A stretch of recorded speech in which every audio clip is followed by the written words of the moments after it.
Olha, o que está acontecendo aqui no Brasil é gravíssimo. A dívida pública está sendo utilizada por meio de vários mecanismos, como a remuneração da sobra de caixa dos bancos, o swap, cobertura de prejuízo do Banco Central, vários outros, e a própria taxa de juros, que faz os juros sobre juros e faz a dívida se multiplicar. Esses mecanismos têm provocado um crescimento enorme da dívida pública. Junto com isso, nós vemos todo um aparato legal que coloca a dívida pública como prioridade absoluta. Não importa se ela foi gerada legítima ou ilegitimamente, ela é considerada prioridade absoluta. E para pagar esses juros abusivos, calculados sobre uma dívida que nunca foi auditada, vem os programas de ajuste fiscal, cortando em saúde, educação, investimentos, levando o nosso rico país. Nós somos ainda a 9ª economia mundial.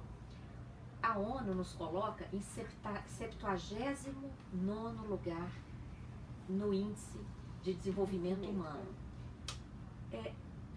Ao mesmo tempo, nós vemos aí a nossa indústria, que já ocupou cerca de 30% do PIB na década de 70, está em 9% e em queda. Isso é extremamente preocupante. Quando você fala em auditoria da dívida, em levantar as ilegalidades, supõe-se que lá no fim de um processo desse espera-se um abatimento dessa dívida. Que uma parte dela seja considerada ilegal ou ilegítima e, portanto, não seja paga, não seja, seja anulada, apagada. Isso não provocaria também um problema enorme para esses bancos, para os tomadores dessa dívida, para fundos de investimento, fundos de pensão que compraram esses papéis? O risco não é muito grande? Olha, o risco maior é continuar gerando obrigações financeiras para toda uma nação a partir de mecanismos que não correspondem a uma dívida. O que é uma dívida? Uma dívida, todo mundo entende que a dívida existe porque o Brasil recebeu alguma coisa. E se recebeu, teria que pagar. O que nós recebemos quando estamos aí usando 1 trilhão de dívida para remunerar a sobra de caixa dos bancos? E quando se cobrem os rombos sucessivos do governo, que tem despesas maiores, crescentes, acima da receita, acima do crescimento do PIB? Então, esse rombo não é dívida também? Veja bem, se você observar todos os anos do Plano Real para cá, nós produzimos superávit primário. O que é um superávit primário? Significa que a nossa receita superou as despesas, então não houve rombo. O rombo... Não, depois as despesas começam a crescer mais que a receita, proporcionalmente. Olha, nós só não produzimos esse superávit em 1 a 2 anos, em todo esse período. Então, todo ano houve superávit, então não houve rombo. E apesar do superávit, a dívida explodiu por conta desses mecanismos que estão gerando dívida não para cobrir excesso de gastos, como normalmente se fala. O rombo das contas públicas está no gasto financeiro, está nos juros abusivos, está na geração de dívida para cobrir mecanismos financeiros que só servem para transferir receitas para os bancos, que não param de aumentar seus lucros. A senhora considera que o Banco Central e o Tesouro são muito pouco transparentes nessa contabilidade da dívida? Muito pouco. Apesar das prestações mensais de contas, de tabelas e de números? Com certeza. Se tivesse essa transparência total, não é? Por exemplo, acabamos de fazer um comparativo, né, entre todas as receitas realizadas no ano de 2015, de acordo com o portal da transparência da Controladoria Geral da União, com todas as despesas que estão lá pagas, contabilizadas no CIAF. Nos assustamos quando vimos que as receitas realizadas em 2015 superaram as despesas em quase R$500 bilhão. E fomos verificar o gráfico Tá aqui nessa tabela colorida, o total de receitas, 2 trilhões 748 bilhões. Incluindo aí a emissão de dívida. Incluindo a emissão de títulos e todas as receitas financeiras. Nas despesas, e também incluindo todo o pagamento, amortização e pagamento de juros, de dívida, as despesas chegaram a 2 trilhões 748. Temos aqui um volume de quase meio trilhão, 480 bilhões de reais, sem a devida transparência. Onde foram aplicados esses recursos? Esses recursos ficaram em caixa? caixa? Qual é a pista? Esses recursos ficaram em caixa? Se ficarem em caixa, qual é o déficit real de 2015? E também quando a gente olha todas as receitas, menos as despesas, exceto a dívida, também a gente não vê déficit. Não é? Onde estariam esses recursos? Será que foram títulos lançados, vendidos, leiloados pelo Banco Central? E esse recurso cobriu aí esses mecanismos financeiros? E essa informação sem é transparência? obtida? Não, nós não obtivemos essa informação. Nós pedimos essa informação ao Tesouro Nacional. Depois de prorrogação de prazo, responderam que a nossa pergunta tinha sido genérica. O Tesouro Nacional respondeu dessa forma, mas o Tribunal de Contas da União admitiu que houve emissão de títulos em excesso.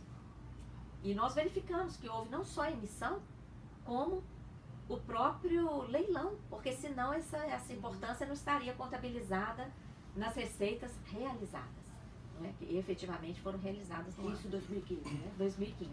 Então, veja bem, qual é a transparência? Né? Quando queremos saber, por exemplo, esses prejuízos de swap cambial, para quem foi pago esse prejuízo? Quem se beneficiou isso?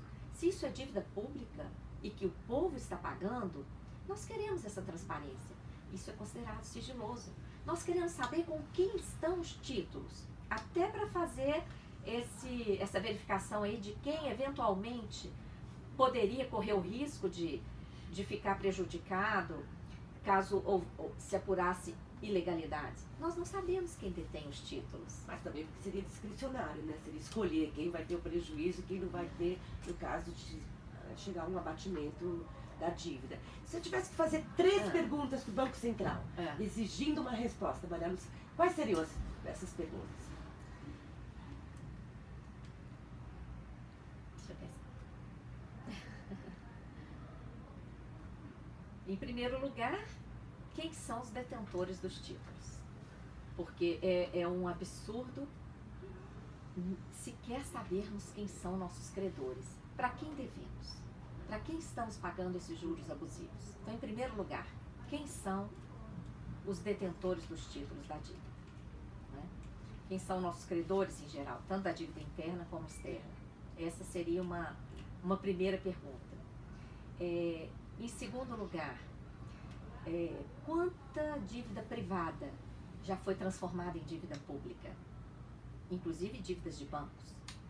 Como assim? Nós já tivemos vários episódios de dívida privada ser assumida pelo setor público. No caso da dívida dos estados, por exemplo, todo o passivo dos bancos estaduais virou dívida pública. Agora, que passivo era aquele?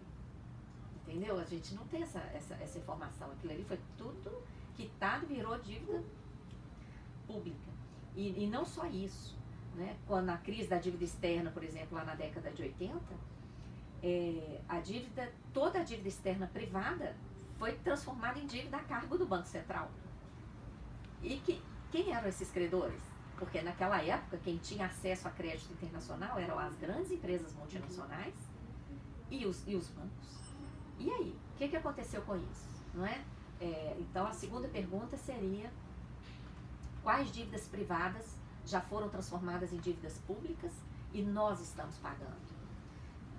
E, em terceiro lugar, quem está se beneficiando desses mecanismos aí da remuneração da sobra de caixa dos bancos, de 1 trilhão, e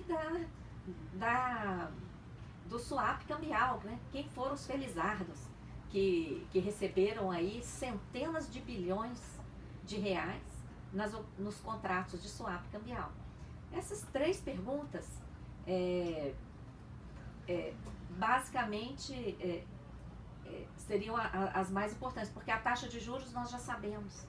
Eles já responderam por escrito para a CPI que as taxas são estabelecidas de acordo com as informações que eles colhem do mercado. Então, a gente vê que não tem amparo mesmo, não é, na teoria, nem econômica, política, jurídica, nada. É uma deliberação mesmo para remunerar regiamente o capital financeiro. Você espera conseguir essa auditoria algum dia? Olha, eu espero e continuarei lutando enquanto eu for viva, porque para mim já está muito claro que o principal nó que amarra o Brasil, esse país maravilhoso, rico em todos os aspectos, é a chamada dívida pública. Para nós já está muito claro que o instrumento do endividamento público, que deveria ser um instrumento para aportar recursos ao Estado, está sendo usado às avessas. Está sendo usado como um sistema, que a gente chama de sistema da dívida, para possibilitar cada vez mais a transferência de renda e riqueza para o setor financeiro, amarrando o nosso país. Então, lutaremos por isso até conseguir. Muito obrigada.